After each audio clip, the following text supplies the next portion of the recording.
Bonjour tout le monde, je vais vous présenter en quelques minutes une grosse nouveauté de la 11.4 au niveau LTM qui s'appelle le Centralized Policy Matching, CPM, qui a pour but en fait de remplacer les HTTP classes que nous avons connus jusqu'à maintenant, ainsi que les iRules classiques que l'on fait régulièrement pour faire de la sélection de poules par exemple ou de la réécriture.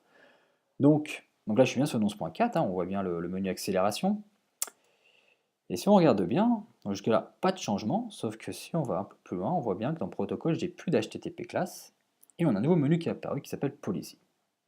Donc ce que je veux faire, en fait, c'est très simple. J'ai un VS qui s'appelle Dojo, et sur ce VS, en fonction du hostname que je vais saisir, Dojo ou DWA, je voudrais soit le diriger sur un pool qui s'appelle Dojo, soit sur un pool qui s'appelle DWA, qui héberge bien sûr deux services totalement différents. On va donc créer une policy qu'on va appeler select pool démo.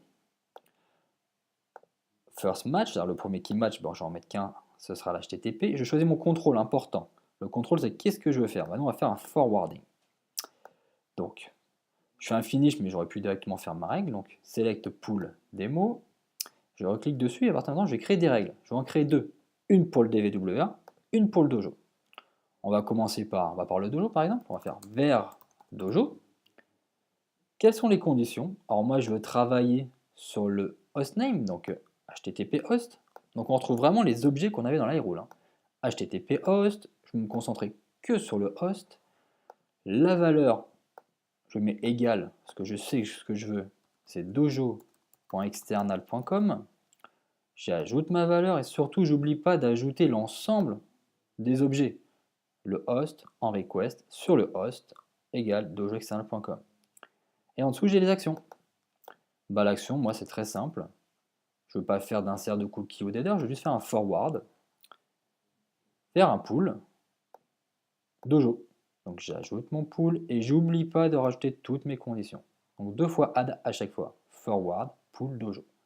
Je fais finish et je refais la même chose pour ma deuxième règle. Donc cette fois-ci vers le serveur DVWA. Donc vers DVWA. Donc toujours pareil, HTTP host, que sur le host, avec une valeur direct, donc dvwa-external.com, que j'ajoute, et l'action, toujours le forward, sur un pool, et là c'est bien le pool dvwa. Je rajoute le pool, je rajoute ma règle. Je fais finish. Donc si je regarde ma policy de plus près, je suis bien vers https égale dojoexternal.com, dvwa-external.com, soit sur dojo, soit sur vers dvwa.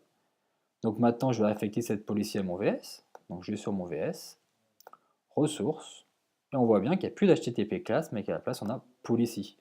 Donc, je sélectionne ma policy, et le tour est joué. Donc, si on regarde de plus près, si je fais un ping vers dojo.external.com, je suis bien vers le 10.120, et si je fais la même chose sur le dvwa.external.com, j'arrive bien sur le même VS. Donc, je devrais avoir le même pool en tout cas derrière. Mais grâce à la policy, je vais sélectionner le pool. Donc, je vais taper, on va commencer par le dojo, external.com. J'arrive bien sur mon serveur web qui s'appelle, c'est bien le dojoexternal.com. Très bien. Et si je fais dvwa.external.com, j'arrive bien sur le serveur dvwa.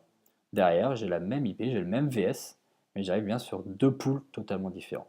Voilà à quoi sert donc le CPM au niveau donc, des policies pour faire remplacer en tout cas les iRules de façon graphique et simple.